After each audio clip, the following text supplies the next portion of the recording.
പ്രത്യേകിച്ചൊരു പണിയില്ലാതിരുന്ന ഒരു ഈവനിങ് ഞങ്ങളുടെ ഒരു ഫ്രണ്ട് കയറി വന്നിട്ട് പറഞ്ഞു നമുക്ക് ഡിന്നർ പുറത്തുനിന്ന് കഴിച്ചാലോ എന്ന്. കേൾക്കേണ്ട താമസം ഞങ്ങൾ പുള്ളീനെയും കൂട്ടി നേരെ ബേപ്പൂർ ബോട്ടിലേക്ക് വിട്ടു. കണ്ടില്ല അബുദാബി റോഡ്സ് ഇതിൻ്റെ സമയത്ത് ഫുള്ളി ഇങ്ങനെ ഡെക്കറേറ്റഡ് ആയിരിക്കുമേ. ബേപ്പൂർ പോട്ട് ഞങ്ങളുടെ സ്ഥിരം ഒരു റെസ്റ്റോറൻ്റാണ്. അപ്പോൾ ഇവിടെ നിന്ന് ഞങ്ങൾ ഫസ്റ്റ് ഓർഡർ ചെയ്തത് ഒരു സ്റ്റാർട്ടേഴ്സാണ്, അപ്പം ഷോട്ട് എന്ന് പറഞ്ഞിട്ട്. ഇതെങ്ങനെയാണ് വരുന്നതെന്ന് പറഞ്ഞാൽ ചെറിയ അപ്പം ചുട്ടിട്ട് അതിൻ്റെ അകത്ത് ബീഫ് വെക്കും. ഇതെൻ്റെ ഒരു ഫ്രണ്ട് സജസ്റ്റ് ചെയ്ത ഐറ്റമാണ്. ആദ്യമായിട്ട് ഇവിടെ നിന്ന് കഴിക്കുന്നത്. നല്ലതായിരുന്നു, ഒരു ഓക്കെ ഫീൽ. പിന്നെ നമ്മുടെ മെയിൻ കോഴ്സിലോട്ട് വരുമ്പം ഞങ്ങളുടെ സ്ഥിരം ഒരു ഐറ്റം ഉണ്ട് ഇവിടുത്തെ, ബേപ്പൂർ മീൻ കൂട്ടാൻ എന്നാണ് അതിൻ്റെ പേര്. അതെന്ന് പറയുന്നത് നല്ല നെല്ലിക്കയും മാങ്ങയിട്ടൊരു കറിയാണ്, തേങ്ങാപ്പാലി കുറുക്കിയെടുത്തൊരു കറി. അപ്പോൾ അതിൻ്റെ കോമ്പിനേഷൻ എന്ന് പറയുന്നത് ഇടിയപ്പം അല്ലെങ്കിൽ അപ്പമാണ്. ഇടിയപ്പം ഞങ്ങൾ പോയ സമയത്ത് തീർന്നു പോയായിരുന്നു, അപ്പോൾ അപ്പത്തിൻ്റെ കൂടെയാണ് അത് കഴിച്ചത്.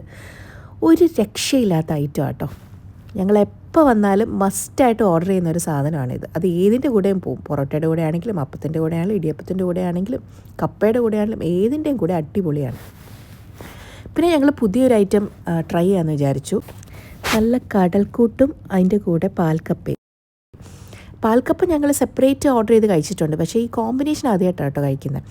ഇതിൽ വരുന്നത് നല്ല ചെമ്മീനുണ്ടാവും, സ്ക്വിഡ് ഉണ്ടാവും, ക്രാബ് ഉണ്ടാവും, പിന്നെ കിങ് ഫിഷിൻ്റെ പീസ് ഉണ്ടാവും. അങ്ങനെ എല്ലാം കൂടി മിക്സ്ഡ് ആയിട്ടുള്ളൊരു ഐറ്റം. ആ പാൽക്കപ്പയും അതിൻ്റെ ആ ഗ്രേവിയും ആ മീനും കൂടി എടുത്തിട്ട് ഒരു പിടി പിടിച്ചപ്പോൾ ഉണ്ടല്ലോ, സ്വർഗം കണ്ടു.